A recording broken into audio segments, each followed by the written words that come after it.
Mr. Badertha, and I work with students' last names A through DA. Hi, I'm Ms. Durand, and I work with students' last names DE through HEN.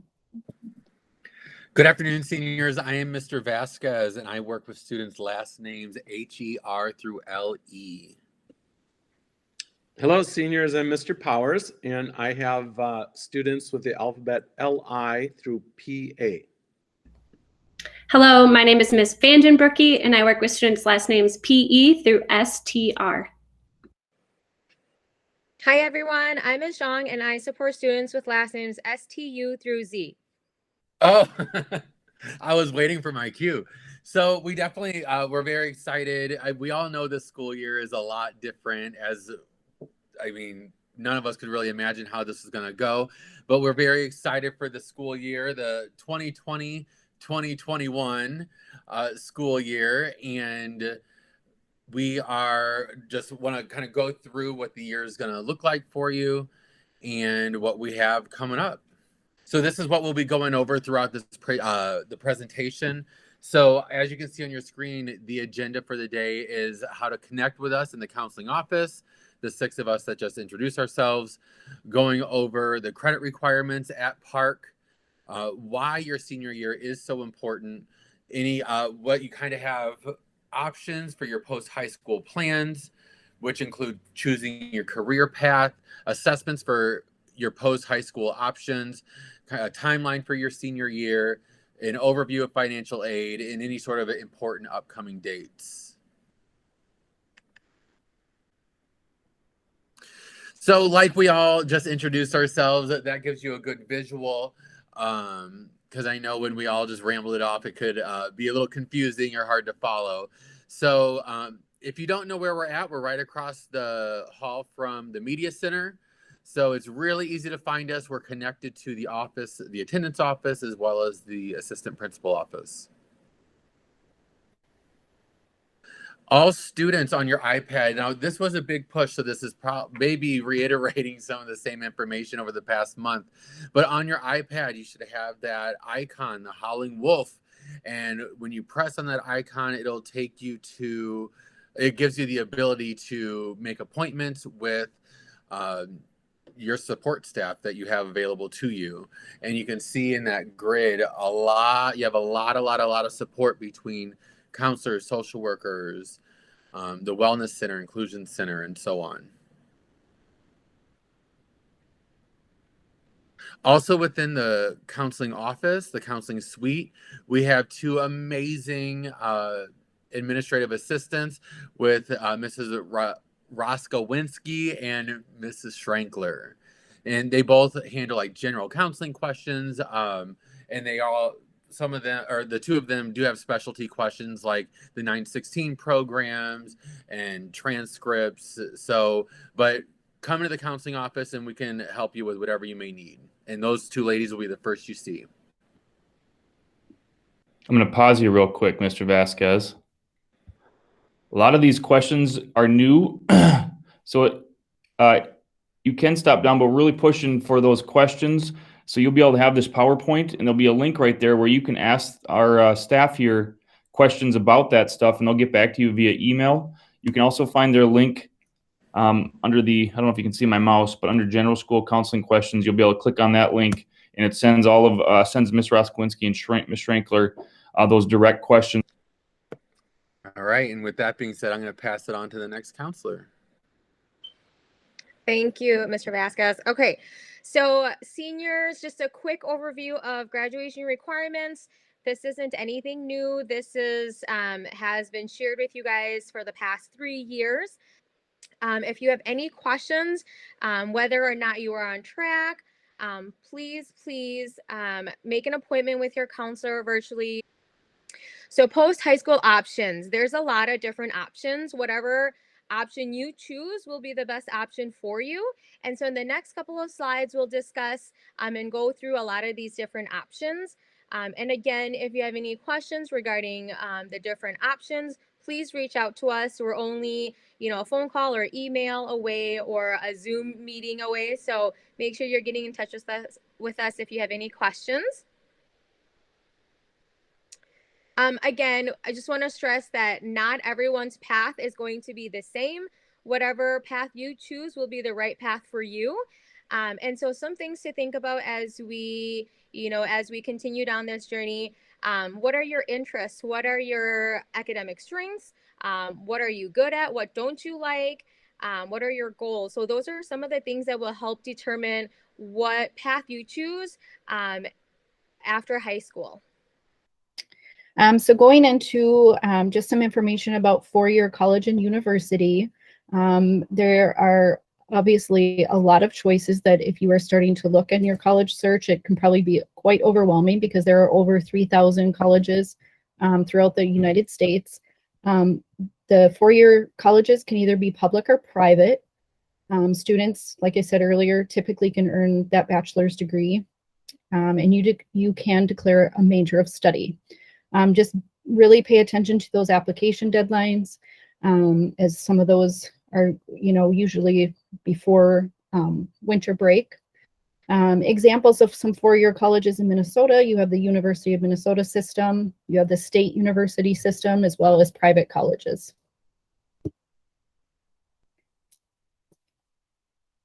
This is an example of another post-high school option, which is our two-year colleges, which again are located all over the United States. The most common type is a public community college, which is typically the least expensive. Junior colleges are usually private. You can earn that two-year associate degree. Sometimes students who intend to earn a bachelor's degree may complete 2 years at a community college and then transfer to a four-year school that will accept those credits. Typically, costs are often lower. Admission is more open, meaning there's fewer requirements, and there's rolling deadlines, meaning you can apply at most any time.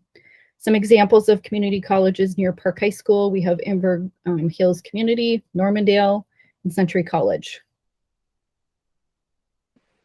So I'll jump in here. And this is Mr. Powers. Mr. Powers.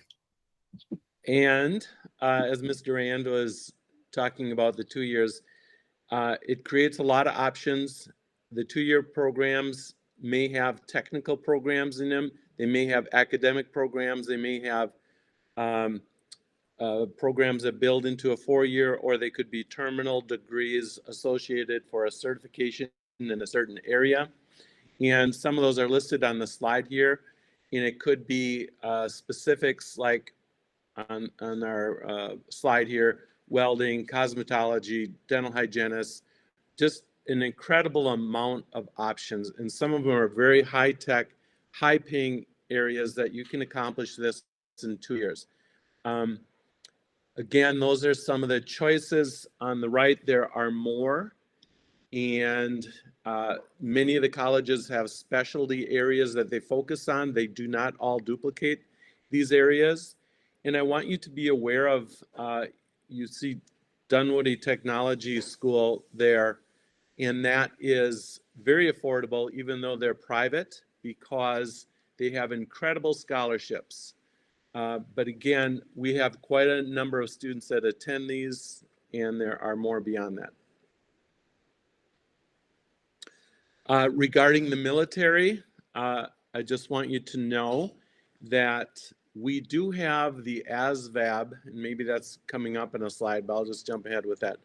The ASVAB test is coming up probably closer to winter break.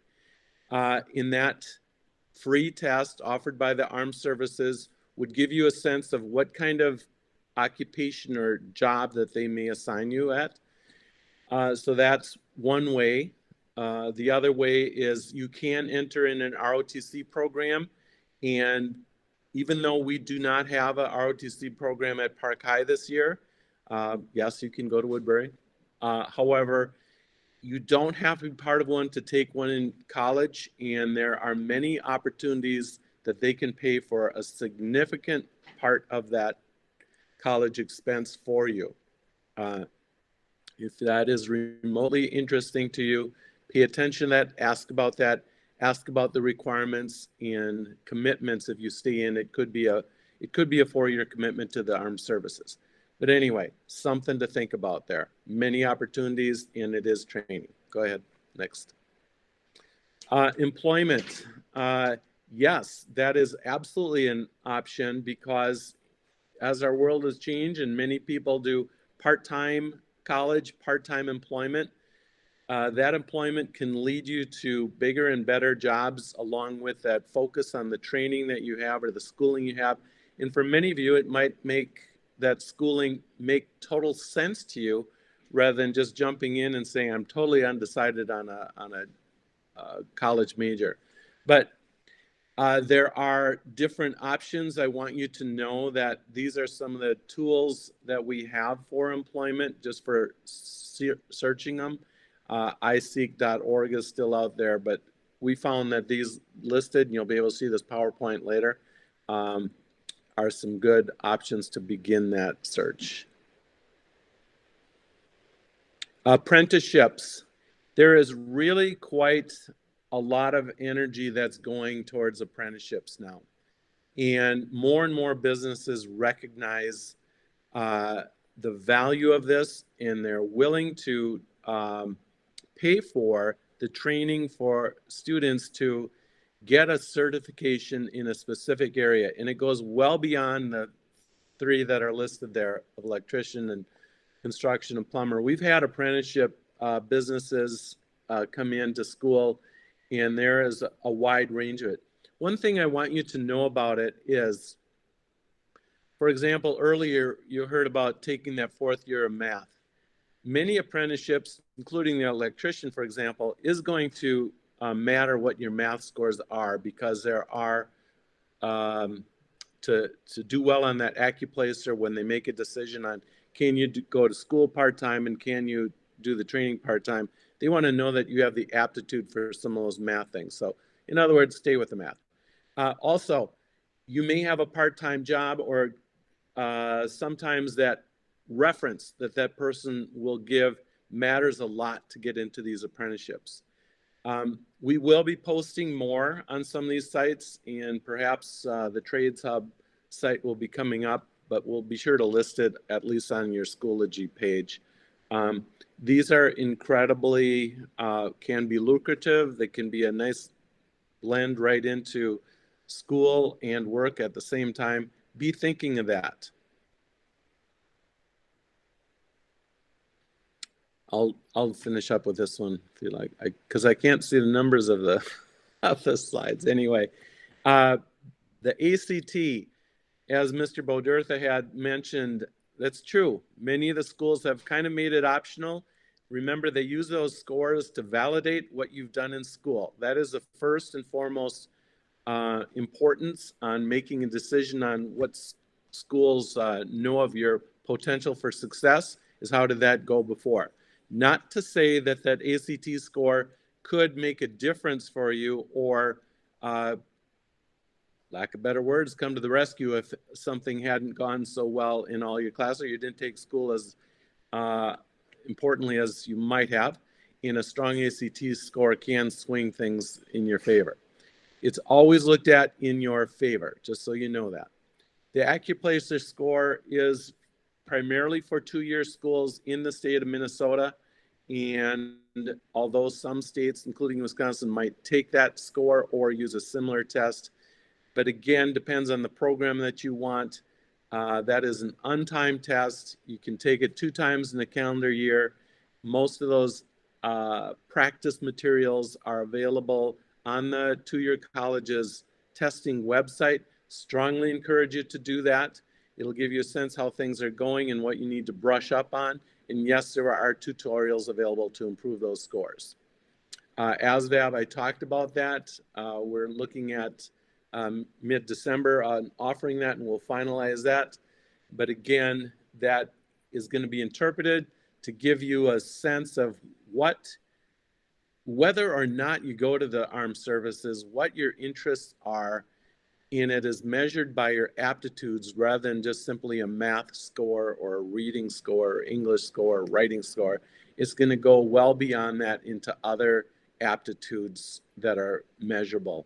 And they definitely apply to civilian life. So even if the military is not on your radar, it's worth a while. I've never known anyone disappointed for investing that hour and a half or so on that given morning.